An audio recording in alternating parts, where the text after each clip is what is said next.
अस्सलाम वालेकुम जी। अस्सलाम वालेकुम ख़ातिन हज़रात, मैं हूँ इसरार अहमद कसाना। और जो आज का हमारा व्लॉग है, ये 3-4 चीज़ों पर मुश्तमिल है। इसमें एक तो सबसे पहले हम बात करेंगे आमिर खान, जो कि बॉक्सर हैं और पाकिस्तानी ओरिजिन के हैं। उनको ऑफलोड किया गया है अमेरिका में एक डोमेस्टिक फ़्लाइट पे। न्यूयॉर्क एयरपोर्ट है जो कि न्यू जर्सी का है। ये बिल्कुल जो स्टेटन आइलैंड न्यूयॉर्क है, उसका जैसे आप क्रॉस करें तो आप जैसे ही आप एंटर होते हैं न्यू जर्सी में, तो बिल्कुल करीब में वहाँ से कोई 10-15 मिनट की ड्राइव पे न्यूयॉर्क एयरपोर्ट है। यहाँ से ये उड़े और जा रहे थे डैलस। तो रास्ते में उनको थोड़ी ही देर के बाद उनकी आर्गुमेंट हुई एयर होस्टेस वगैरह के साथ। तो उन्होंने कहा जी कि आप अपना मास्क जो है, आपके साथ जो लड़का है उसका जो मास्क है वो थोड़ा-सा सही जगह पे नहीं है, उसको नीचे होना चाहिए वो नीचे नहीं होना चाहिए था, उसको ऊपर किया जाए। तो वो वहाँ पे उनका आर्गुमेंट हुआ और वो बकौल एयरलाइन के अमेरिकन एयरलाइन की फ़्लाइट थी। तो उन्होंने कहा जी कि वो मामला ख़राब हुआ, तो फिर उन्हें उधर से वापस जहाज़ को लाना पड़ा और वहाँ पे पुलिस आई और बकौल आमिर खान के, पुलिस ने फिर उनको वहाँ से ऑफलोड किया और रिमूव किया उस फ्लाइट से। और वो कह रहे थे कि मेरा वहाँ पे ट्रेनिंग कैंप लगा हुआ था, मैंने डैलस पहुँचना था और वो मुझे अब दोबारा से एक नई फ़्लाइट लेनी पड़ेगी और इतना उनका नुकसान हुआ और ये वो फलां। अब ये देखें किस तरीके से टारगेट करना इन्होंने शुरू कर दिया है मुसलमानों को और पाकिस्तानी ओरिजिन के लोगों को, और किस तरीके से बगैर किसी वजह के। अब देखिए ना, अगर किसी का मास्क थोड़ा-सा नीचे भी आ गया तो आप आराम से उसको कह सकते हैं कि भई आप ऊपर कर लें या आराम से बैठ जाएँ आप। को जाके आप उसको पूरी दुनिया में मशहूर कर दें कि हमने इस तरह करके उसको रिमूव किया। तो हमें बहुत ज़्यादा एहतियात भी करनी है और इस तरह के जो वाक़यात हैं उनको कंडेम भी करना है, क्योंकि ये जो सिलसिला अब शुरू हो चुका है, इसको कहीं न कहीं जाके रोकना पड़ेगा। क्योंकि ये टारगेटिंग हो रही है, जो प्रोफाइलिंग पहले से भी होती थी, आपको याद है 9/11 के बाद प्रोफाइलिंग शुरू हो गई थी मुसलमानों की। और लिस्टों में जहाँ पे वो देखते थे कि नाम किसी के साथ मोहम्मद लिखा हुआ है, अली लिखा हुआ है, तो उनको उतार दिया जाता था या उनको बहुत ज़्यादा स्ट्रिक्ट किस्म की मुख्तलिफ जो लेवल से मतलब 5S किसी को कह देते थे कि उसका जो लेवल है वो 5S है, यानी हाईएस्ट सिक्योरिटी का थ्रेट है वो।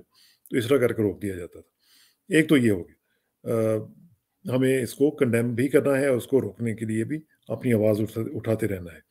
दूसरी बात जो है वो ये है कि अफ़गानिस्तान के जो डिप्लोमेट्स हैं, जो जो बाहर की दुनिया में ज़ाहिर है जब ये जंग हुई है, तो अशरफ गनी हुकूमत के जो डिप्लोमेट्स वहाँ पे रिप्रेज़ेंट उनको कर रहे थे मुख्तलिफ़ मुल्कों में, मुख्तलिफ़ जगहों पे, एम्बेसीज़ वगैरह में।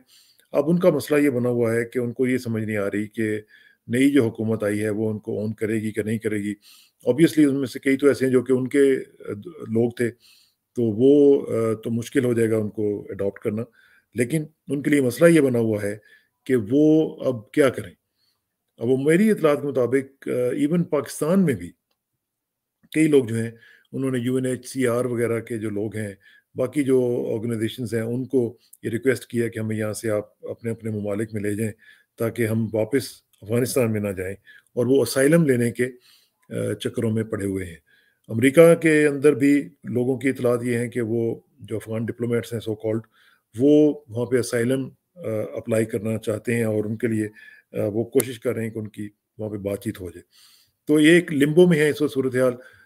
पिछले दिनों में उन्होंने कोशिश भी की थी कि मामलात को किसी तरीके से हल किया जाए और नई गवर्नमेंट जो है उनको ऑन कर ले। लेकिन उसके ऊपर अभी तक नए वज़ीर ख़ारिजा साहब जो हैं, उन्होंने कोई फ़ैसला नहीं किया। और मेरी इत्तलात के मुताबिक जो एक्रेडिटेशन जो यूएन करता है, वो इस सितंबर के अंदर होनी थी। अब वो मुझे नहीं मालूम कि अगला जो इजलास हो रहा है जो अभी होना है यूएनजीए का, उसमें उनके जो वहाँ पे परमानेंट रिप्रेजेंटेटिव हैं, उनको इजाज़त मिलेगी अफ़गानिस्तान को रिप्रेज़ेंट करने की या नहीं मिलेगी, ये हम देखेंगे। लेकिन इस वक़्त जो अफ़गान डिप्लोमेट्स हैं, वो एक मुश्किल का शिकार हमें नज़र आ रहे हैं। दूसरी चीज़ जो है, वो ये है कि जो आपको मैंने पिछली वीडियो में बताया था कि ऑकस AUKUS जो एक नया अलायंस बना है 3 ममालिक का, अमेरिका, यूके और ऑस्ट्रेलिया। और ये बना है उसमें न्यूक्लियर जो पावर्ड से सबमरीन्स हैं उनके हवाले से, और जिसके ऊपर फ्रांस ने रिएक्ट किया और बहुत शदीद रिएक्ट किया और उन्होंने अपने इन्वेस्टर्स को रिकॉल कर लिया, उन्होंने अमेरिका से भी और ऑस्ट्रेलिया से भी। ये नहीं पता कि उन्होंने यूके के एम्बेसडर को क्यों नहीं रिकॉल किया? तो ये क्वेश्चन बहरहाल बनता है कि उधर जब तीनों का है तो फिर तीनों से आप ताल्लुकात को ज़रा रिवाइज़ करें। लेकिन उन्होंने 2 का किया है। तो आज उनके वज़ीर ख़ारजा जो हैं, फ्रेंच वज़ीर ख़ारजा, उन्होंने दोबारा एक इंटरव्यू में कहा है कि अमेरिका हमसे झूठ बोल रहा था। ऑस्ट्रेलिया भी हमें धोखा दे रहा था। हमें बताया नहीं जा रहा था कि ये पैक्ट हो रहा है, ये डील हो रही है, और हमसे उन्होंने झूठ बोला है, हमें उन्होंने डिच किया है और धोखा दिया है। और ये डिप्लोमैटिक लेवल पे ये बहुत बड़ी बात होती है कि आप किसी मुल्क को ये कहें कि वो हमसे झूठ बोल रहे थे या आप हमें धोखा देने की कोशिश कर रहे थे। तो ये जो सूरत-ए-हाल है, ये अब मज़ीद तनाव की तरफ बढ़ रही है, मज़ीद हालात ख़राब होने की तरफ बढ़ रही है, और साथ-साथ हमारे लिए भी चैलेंज ये हुआ है कि इसी ऑकस की वजह से जो ये जो कंट्रीज़ हैं, उन्होंने पाकिस्तान के ऊपर भी अटैक किया है, और न्यूज़ीलैंड की टीम का जो दौरा उन्होंने कैंसल किया, उसमें भी यही ममालिक शामिल थे। अब उसको कोई ये कह दे कि जी फाइव आइज़ की तरफ से कोई इंटेलिजेंस आई थी, या आपने ऑकस की वजह से किया, बहरहाल किया इन्हीं ममालिक ने जो कि एक पैक्ट के अंदर, एक अलायंस के अंदर शामिल है। और मेरा ख्याल है कि शायद यही वजह होगी कि आज शाह महमूद कुरैशी साहब ने जो कल बात की कैनेडियन वज़ीर ख़ारजा के साथ, तो हो सकता है उसमें भी ये ज़ेर बहस आया हो कि क्योंकि फाइव आइज़ जो अलायंस है, उसमें कनाडा भी उसका पार्ट है और न्यूज़ीलैंड भी उसका पार्ट है। लेकिन ये जो ऑकस है, ये और ये क्वाड हो गया, ये एनज़ूस हो गया, जो मैंने मैंने पिछली वीडियो में आपको बताया था, ये तकरीबन one and the same thing है। तो इसलिए अब मेरी हुकूमत पाकिस्तान से ये गुज़ारिश होगी, क्योंकि इन्होंने ये इतना बड़ा स्टेप लिया है, तो ये इसको जस्टिफ़ाई करने के लिए कुछ भी करेंगे। तो इसलिए beware, Pakistan government beware, Pakistan intelligence agencies beware. आइंदा चंद दिन के अंदर-अंदर कोई ना कोई हरकत हो सकती है। तो इसलिए मैं आपको वार्निंग देना चाहता हूँ कि ये जो उन्होंने कहा है, और ये जो इत्तलात आ रही हैं, तो उसका मतलब ये है कि उन्होंने कुछ ना कुछ प्लान किया हुआ होगा, और कोई ब्लैक स्वान, कोई इस तरह की चीज़ जो है, वो पॉसिबल हो सकती है। तो इसलिए अपने कान, आँखें, जो कुछ भी है, उसको खोल के रखें, और ट्रस्ट बट वेरीफाई। अपनी अपनी तमाम जो आपके चैनल्स हैं, उनको अलर्ट कर दें कि ये कुछ भी कर सकते हैं, कुछ भी हो सकता है। तो इसलिए मेरा ये आपसे मशवरा होगा कि आप बिल्कुल अभी, बल्कि सोने की भी ज़रूरत नहीं है आपको। आप इतने अलर्ट रहें कि पाकिस्तान में कोई ख़ास जो भी एक्टिविटी ये करना चाहें, उसको आप थ्वाट करें और उसको रोकने की कोशिश करें। अब आखिर में ये जो एक चीज़ है, जो पिछले दिनों से हम सुन रहे हैं, एक बहुत इम्पोर्टेंट डील हुई है सऊदी अरब की और अमेरिका की। एमबीएस साहब जो हैं, उनकी लॉटरी खुल गई है। उन्होंने जो पिछले दिनों में आपने देखा होगा कि जब से बाइडेन आए हैं, ये कह के आए थे कि हम जो जमाल खशोगी का कत्ल है, उसको नहीं भूलेंगे। उनकी उसकी प्राइस सऊदी अरब के हुक्मरानों को देनी पड़ेगी, और एमबीएस के बारे में तो उन्होंने कह दिया था कि एमबीएस के साथ हम डील नहीं करेंगे, हम डायरेक्टली किंग के साथ बात करेंगे। लेकिन अब जो इत्तलात आ रही हैं, उसमें ये है कि उनकी डील हो गई है, और ये वेपन्स की डील हुई है। तो मैं उसकी तफ़सीलात आपको बताता हूँ, लेकिन आपको ये भी मैं आपको बता दूँ कि पिछले दिनों में इस्राएली वज़ीर-ए-आज़म ने अमेरिका का दौरा किया। उसमें उन्होंने जहाँ पे ईरान के बारे में बातचीत की, बाकी अपने बाहमी ताल्लुकात के बारे में बात की। उन्होंने जो वाज़ेह तौर पर बात की, जो कि प्रेस में भी आई, और इस्राएली अखबारात में ये वाज़ेह तौर पर लिखा गया, कि उन्होंने अमेरिका से ये कहा है कि सऊदी अरब और यूएई से आप ह्यूमन राइट्स के इश्यूज़ के ऊपर बातचीत नहीं करेंगे। आप उनको सख्ती के साथ उनसे नहीं निपटेंगे। आप सऊदी अरब को यूएन ये जो अपने यूएई है, इन दोनों को आप ह्यूमन राइट्स के ऊपर तंग नहीं करेंगे। ये इसराइल ने उनको कहा है, और ज़ाहिर है कि इसराइल की उन्होंने मिन्नतें सऊदी अरब ने भी की हैं और सब ने की हैं, और यही वजह थी कि वो जो अब्राहम अकॉर्ड्स हुआ था, उसके अब नताइज जो सामने आने शुरू हो गए हैं। अब इसके बदले में क्विड प्रो को क्या हुआ है, इसराइल ने क्या लिया है, वो तो हमें नहीं पता। लेकिन अमेरिका ने क्या लिया है, वो हमें पता है, और वो ये है, वो मैं आपको भी दिखा देता हूँ। अब ये ज़रा देखिएगा, ये है रॉयटर्स की रिपोर्ट, ठीक है जी? ये रॉयटर्स लिख रहा है कि इनकी डील हो गई है। US state department approves potential $500 million Saudi maintenance deal, यानी half a billion dollars, $500 million की डील सऊदी अरब के साथ उनकी हो गई है। और ये क्या है?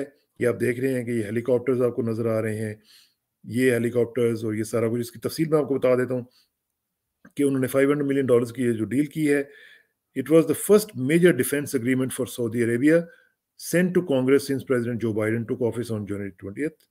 It comes after criticism of US ties to the kingdom over its human rights record and involvement in the civil war in Yemen. Yemen के ऊपर जो इन्होंने कहा था जी कि हम जंग को रुकवा देंगे और हम सऊदी अरब को जरा नथ डालेंगे, वो सारी की सारी नथ जो है वो जनाब खत्म हो गई है। अब डील हो गई है $500 million की। अब अंदाजा लगाएं सिर्फ मेंटेनेंस के लिए।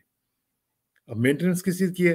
The package would provide continued maintenance support services for a wide range of helicopters including a future fleet of CH-447D Chinook helicopters. The announcement said the vendor was not yet known. Can you imagine? The vendor is not yet known. कौन करेगा इसका कुछ पता नहीं अभी तक, लेकिन $500 million ले लिए और वो उन्होंने दे दिए, क्योंकि उनको तो लेजिटिमेसी चाहिए ना। और फिर वो अपने मुल्क में जो चाहेंगे वो करेंगे, जो जिनके ऊपर क्रैकडाउन करना है वो करेंगे। The package would provide continued maintenance support services for a wide range of helicopters, including a future fleet. ये मैंने आपको बता दिया। This proposed sale will support US foreign policy and national security objectives by helping to improve the security of a friendly country that continues to be an important force for political stability and economic growth in the Middle East. ये state department कह रहे थे। ठीक है जी, friendly country हो गया। MBS साहब की जान छूट गई $500 मिलियन के बदले में। रिपोर्टिंग ये इन्होंने की है, ये रॉयटर्स की रिपोर्ट थी, मैंने आपको बता दिया। अब ये जो सूरत हाल है ये क्या बता रही है? ये बता रही है कि जनाब किस तरीके से ये सारी चीज़ें हुई हैं, क्या क्या मामलात इसमें हुई हैं और इसमें क्या क्या चीज़ें इन्वॉल्व होंगी। तो अब देखें कि जो भी लोग वहाँ पे जो नॉन पार्टिजन है, जो बाई पार्टिजन है, वो क्या कह रहे हैं?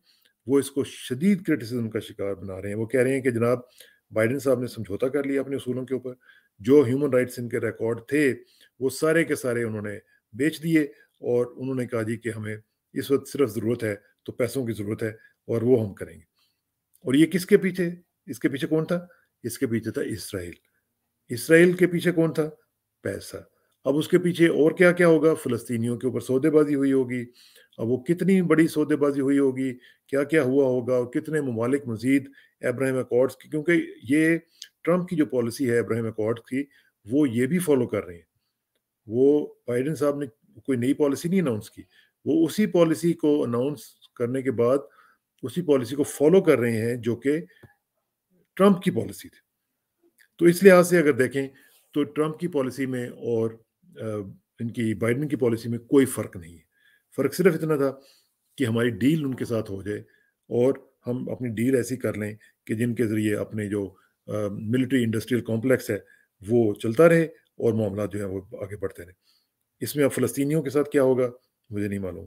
इसमें अब जो वहाँ पे सऊदी अरब के अंदर मामलात हैं, कितना डोमेस्टिक लेवल पे क्रैकडाउन होगा वो भी देखना पड़ेगा, क्योंकि ज़ाहिर है कि उनको अब जब खुल मिलेगी और जब पता चलेगा कि अमेरिका हमारे साथ है तो फिर वहाँ पे ह्यूमन राइट्स के भी इश्यूज़ होंगे, वहाँ पे दूसरी चीज़ों के भी इश्यूज़ होंगे और वहाँ पे जो पहले वहाँ पे नोम वगैरह सिटीज़ जो बन रहे हैं और पता नहीं क्या-क्या उसमें सब कुछ चल रहा है। बेचारे पता नहीं कितने जो मस्जिदों के इमाम हैं उनके ऊपर क्रैकडाउन होगा और न जाने क्या कुछ होगा। तो लेकिन अमेरिका को $500 मिलियन यानी $500 मिलियन मिल गए और उसके बदले में क्या मिलेगा? मेंटेनेंस उनके हेलीकॉप्टर्स की हो जाएगी, बाकी चीज़ों की हेलीकॉप्टर्स के साथ-साथ जो बाकी वेपन्स हैं जो इनको चलाने भी नहीं आते और वो वैसे वहाँ पे पैकेज्ड होके पड़े हुए होते हैं और वो अमेरिकन जाते हैं और वहाँ पे अय्याशी करके वो वापस आ जाते हैं। तो अब देखना पड़ेगा कि इसमें क्या होता है, लेकिन हम आपको इंशाल्लाह इसका जो अपडेट्स होंगी वो बताते रहेंगे। लेकिन आखिर में सिर्फ ये फिर एक दफ़ा मैं अपने पाकिस्तानी इदारों से कहूँगा, जो हमारे ISI जो डोमेस्टिक इंटेलिजेंस है, FIA वगैरह, सिविलियन और मिलिट्री दोनों अपना ख्याल रखें और अपने कान और आंखें खोल के रखें। आइंदा काफ़ी दिन जो है ये आपके लिए मसाइल क्रिएट कर सकते हैं। बहुत बहुत शुक्रिया।